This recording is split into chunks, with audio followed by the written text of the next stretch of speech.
श्री स्वामी समर्थ आपल्या यूट्यूब चॅनेलवरती मी मनापासून तुमचं स्वागत करते। आजच्या व्हिडिओमध्ये मी तुम्हाला मकर संक्रांतीच्या दिवशी कोणत्या गोष्टी करणं प्रकर्षानं टाळावं याबद्दल माहिती सांगणार आहे। कारण संक्रांत ही अशुभ नसली तरी सुद्धा संक्रांतीच्या दिवशी काही कामं करणं हे वर्ज्य सांगितलेलं आहे। मग ती स्त्री असो किंवा पुरुष, सर्वांनी जास्तीत जास्त या नियमांचं पालन करा। त्यामुळे तुमचं आरोग्य चांगलं राहील, पुण्याची प्राप्ती होईल, सूर्यदेवाची कृपा तुमच्यावरती होईल, असेच खूप सारे फायदे आहेत। त्यासाठी हा व्हिडिओ शेवटपर्यंत पहा। पण त्याआधी आपल्या चॅनेलला सबस्क्राईब केलं नसेल तर अवश्य सबस्क्राईब करा। लगेच आपण आजच्या व्हिडिओला सुरुवात करूया। संक्रांतीचा सण हा 3 दिवस साजरा केला जातो। पहिल्या दिवशी असते ती म्हणजे भोगी, दुसऱ्या दिवशी संक्रांत आणि तिसऱ्या दिवशी किंक्रांत। तर हे तिन्ही दिवस आपण अतिशय छान पद्धतीने साजरे करत असतो। मकर संक्रांतीच्या आदल्या दिवसाला भोगी असे म्हणतात। भोगीच्या दिवशी सर्वांच्याच घरामध्ये भोगीची भाजी, ती लावलेल्या बाजरीच्या भाकरी,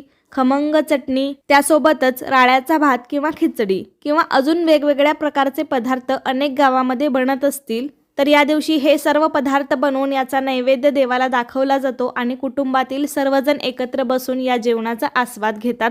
त्याचबरोबर ज्या नववधू आहेत, म्हणजे ज्या मुलींचं नवीन लग्न झालेलं आहे, त्या सुद्धा संक्रांतीचा सणासाठी म्हणजे पहिल्या सणासाठी आपल्या माहेरी येतात। संक्रांतीच्या दिवशी नववधूला हलव्याचे दागिने घालतात। काही ठिकाणी जावयाला या दिवशी तिळगुळ आणि आहेर देण्याची सुद्धा पद्धत आहे। त्याबरोबरच या दिवशी सुवासिनी महिला एकत्र येऊन हळदी कुंकू समारंभ करतात, तिळगुळ वाटतात, एकमेकींना वाण लुटतात।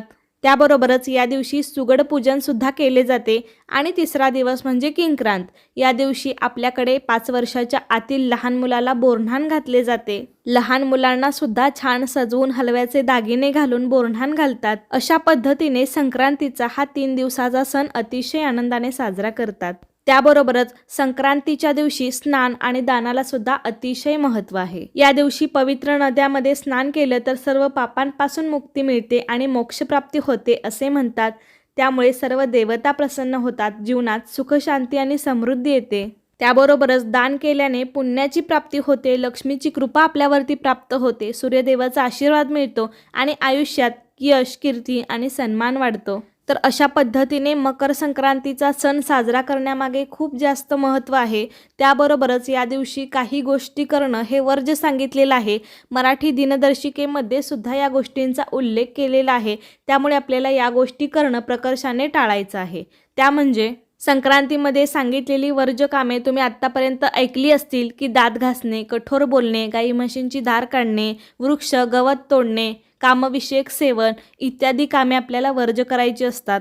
तर आपल्या हिंदू पंचांगानुसार या दिवशी दात घासणे सुद्धा वर्ज्य सांगितलेलं आहे। पण आपण सर्वजण आता एवढे पण नियम पाळत नाही। जेवढे आपल्याला पाळणं शक्य होत असेल तेवढं मात्र आपण जास्तीत जास्त पाळावं। पण दात न घासणे वगैरे हे सर्व नाही पाळलं तरी सुद्धा चालेल। दुसरं म्हणजे कठोर बोलणे, म्हणजे या मकर संक्रांतीच्या दिवशी कोणाशीही खोटं बोलू नये, वाईट शब्द बोलू नयेत। या दिवशी कोणत्याही गरीब किंवा असहाय्य व्यक्तीचा अपमान करू नये। असे केल्याने पापाचा भागीदार होतो। घरी कोणी आपल्या एखादी व्यक्ती आल्यास त्यांना रिकाम्या हाताने परत जाऊ नये। कारण ज्योतिषशास्त्रानुसार मकर संक्रांतीच्या दिवशी गरीब किंवा गरजू लोकांना काहीतरी दान करा, ही प्रथा फार प्रचलित होती पूर्वीपासून। असे म्हटले जाते की जर तुमच्या घरी कोणी गरीब किंवा ऋषी वृद्ध व्यक्ती आला तर त्याला कधीही रिकाम्या हाताने जाऊन देऊ नका। आपल्या क्षमतेनुसार त्याला थोडंसं तरी दान द्या। असे केल्याने तुम्हाला लक्ष्मी देवीची कृपा प्राप्त होईल, तसेच तुमचे यश, कीर्ती आणि सन्मान वाढेल। त्यामुळे या दिवशी आपल्या घरी किंवा दारी कोणीही भिकारी, साधू किंवा वृद्ध व्यक्ती आले तर त्याला रिकाम्या हाताने परत जाऊ देऊ नये। तसेच या दिवशी कामविषयक सेवनही करत नाहीत, कारण हा दिवस अत्यंत पवित्र मानला जातो। त्यामुळे या दिवशी कांदा लसूण खात नाहीत, कारण कांदा लसूण तामसिक भोजनात येतो। त्याबरोबरच या दिवशी मांसाहार आणि मद्य सेवन सुद्धा करू नये। मकर संक्रांतीच्या दिवशी मद्यपान केल्याने जीवनावर वाईट परिणाम होतो, यामुळे आर्थिक स्थिती बिघडू शकते। या दिवशी दारू किंवा मद्य सेवन केल्याने घरातील सुख समृद्धी बिघडू शकते। त्यामुळे मकर संक्रांतीच्या दिवशी कोणतेही मांसाहार, तामसी अन्न किंवा नशा न करता सात्विक अन्नच घ्यावे। या दिवशी मसालेदार पदार्थ न खाता तीळ, गूळ, मूग डाळ खिचडी इत्यादींचे सेवन करावे। तसेच या दिवशी ब्रह्मचर्याचे सुद्धा पालन करा। या मकर संक्रांतीच्या दिवशी गाई किंवा म्हशीचे दूध काढू नका. म्हणजे गाई म्हशींची धार काढणे सुद्धा या दिवशी वर्ज्य सांगितलेलं आहे. या दिवशी कुठल्याही पशुपक्ष्यांची प्राण्यांची हत्या करू नका.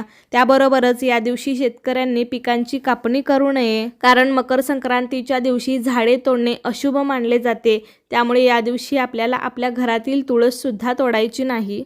त्यामुळे या दिवशी कोणत्याही प्रकारची वृक्षतोड किंवा गवत कापणे अशी कामं करायची नाहीत. मकर संक्रांतीच्या दिवशी गंगा स्नानाला सुद्धा विशेष महत्त्व असतं.